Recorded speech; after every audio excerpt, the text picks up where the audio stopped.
purpose is a capacity. So once you begin finding, once you go through the process of finding some purpose, it will help you later in your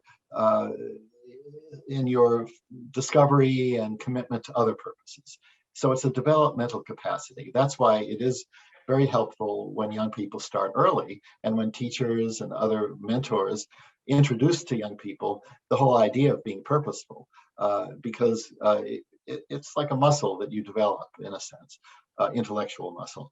The elements of learning are, number one, observation of a purposeful model of somebody that is doing this and learning from that person. That's very important. We find that. Number two, figuring out what it is that you're trying to improve, what it is you're trying to accomplish, getting some sense that there's something that I can make a contribution to make better.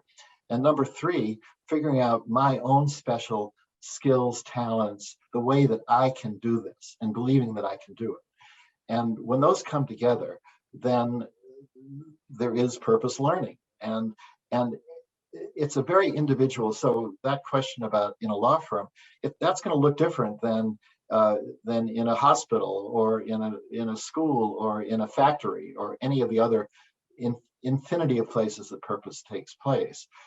But those are the general principles, and then everybody has to figure it out for themselves. That's the other thing I'd point out in the context of this comment, is that purpose is a very individualistic. It's collective in that it's dedicated to the world, and you do it with other people.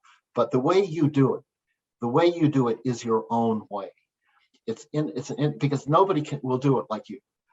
That's what's special. That's why it's part of your identity. You have your own contribution to make.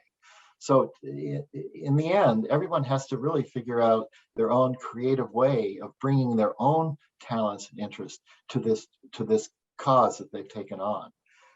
And so there isn't a cookbook or a recipe for this, but the principles that I've mentioned apply everywhere.